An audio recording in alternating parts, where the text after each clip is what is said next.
नमस्ते। चलिए एक सफर पे चलते हैं, एक ऐसी कहानी में जो 100 साल से भी ज्यादा पुरानी है, पर यकीन मानिए आज भी आईना दिखाती है।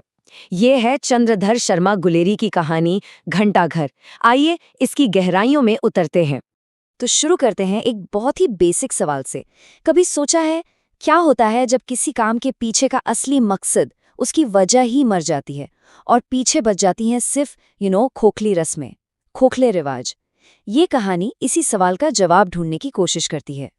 ओके, तो पहला चैप्टर, पहला हिस्सा, एक आदमी एक रास्ता। कहानी की शुरुआत, जैसा कि अक्सर अच्छी कहानियों की होती है, एक एकदम सिंपल सी जरूरत से होती है, एक क्लियर कट मकसद से। जरा इमेजिन कीजिए, स्टोरी शुरू होती है एक आम से आदमी से। उसका प्लान क्या था? बस कहीं पहुंचना था, कोई जरूरी काम होगा।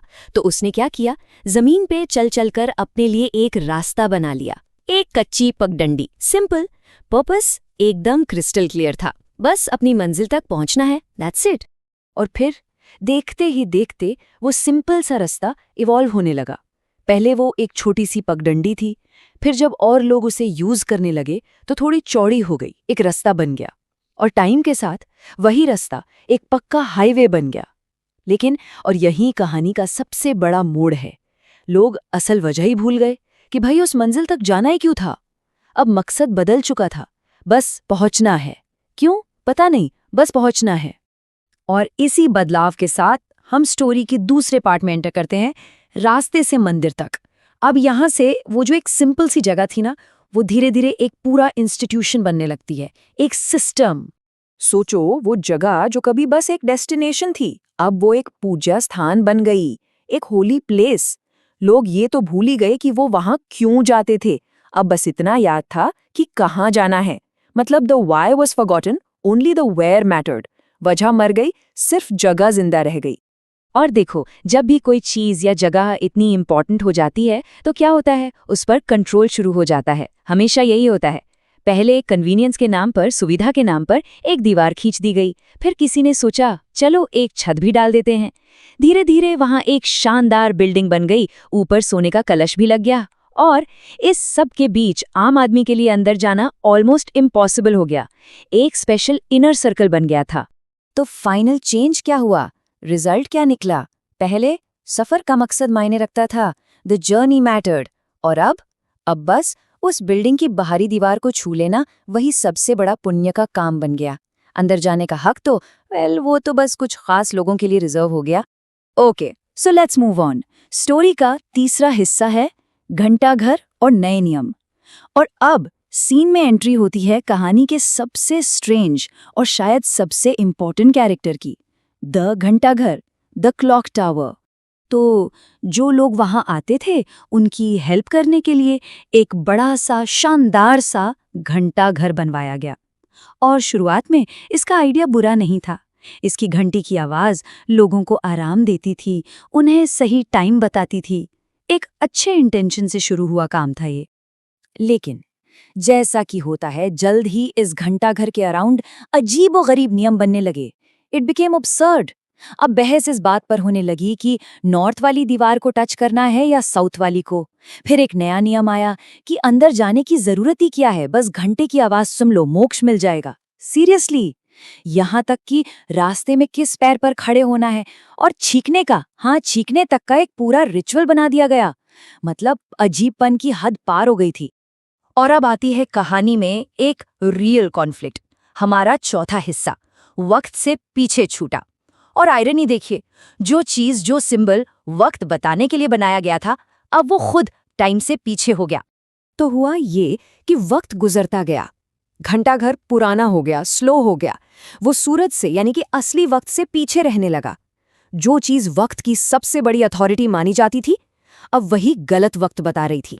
और इस कॉन्फ्लिक्ट को यहाँ बिल्कुल साफ साफ देखा जा सकता है। एक तरफ है सूरज यानी नेचर, यानी सच्चाई। वो सुबह होते ही कहता है उठो, जागो और अपने काम पर लगो। और दूसरी तरफ है ये घंटाघर, ये पुराना आउटडेटेड सिस्टम। ये कहता है नहीं, अभी सोए हो। एक तरफ है रियलिटी और दूसरी तरफ है एक रिजिड, झूठी अथॉरिटी। और जब कोई उस पुराने सिस्टम से सवाल करता कि भाई तुम तो गलत हो, तो वो सिस्टम, वो घंटाघर गुस्से और घमंड से क्या कहता था, मैं जो कहूं वही समय है। वो चाहता था कि लोग अपनी आंखें बंद कर लें, अपनी सही घड़ियों को तोड़ दें और बस उसके बताए झूठे वक्त को ही सच मान लें। लेकिन हर जुल्म के खिलाफ एक आवाज जरूर उठती है, और यही है हमारा आखिरी हिस्सा, सच की आखिरी आवाज। ये कहानी का क्लाइमैक्स है, एक अकेले इंसान का उस पूरे पूरे करप्ट सिस्टम के खिलाफ एक जबरदस्त पावरफुल मोनोलॉग। वो शख्स उस घंटाघर को सीधा चैलेंज करता है। वो कहता है, भगवान नहीं, कभी नहीं। ये एक साफ इनकार है, एक टोटल रिजेक्शन, उस झूठ को, उस गलत अथॉरिटी को मानने से साफ मना कर देना। और फिर वो आगे कहता है, तुम हमारी आंखों को थक सकते हो, लेकिन हमारी आत्मा को नहीं। इसका मतलब बिल्कुल साफ है, आप बाहरी दिखावे को, रिचुअल्स को भले ही कंट्रोल कर लो, लेकिन किसी इंसान के अंदर की सच्चाई को, उसकी सोल को आप गुलाम नहीं बना सकते। और फिर वो उस घंटा घर की असलियत सबके सामने लाता है। तुम एक ऐसी बॉडी हो जिसमें आत्मा नहीं है, ऐसे कपड़े हो जिसके अंदर कोई शरीर नहीं है, एक ऐसी चीज जिसका कोई पर्पस ही नहीं बचा है, जिसके अंदर अब कोई जान नहीं है, बिल्कुल खोखली। और आखिर में वो अपनी आज़ादी का ऐलान करता है। वो कहता है, मेरी आत्मा मेरी है और जगदीश्वर की है, उसे तू है बेतुके घंटाघर, तू उसे छल नहीं सकता। और वो सारा गुस्सा, सारी फ्रस्ट्रेशन एक आवाज में एकदम से फट पड़ती है। वो चिल्लाता है, चला जा। और इसी एक आवाज के साथ उस झूठे खोखले सिस्टम का अंत हो जाता है। तो ये कहानी सिर्फ एक घंटाघर की नहीं थी, ये उन सभी चीजों, उन सभी सिस्टम्स की है जिनका मकसद, जिनका पर्पस मर चुका है, लेकिन हम फिर भी उन्हें रस्मों की तरह धोते रहते हैं। तो आखिरी सवाल हम सबके लिए, हमारी लाइफ में, हमारी सोसाइटी में ऐसे कौन से घंटाघर हैं, कौन सी ऐसी चीजें हैं जो वक्त से बहुत पीछे रह गई हैं, लेकिन हम फिर भी उनकी घंटी सुन रहे हैं? इस पर सोचना जरूरी है।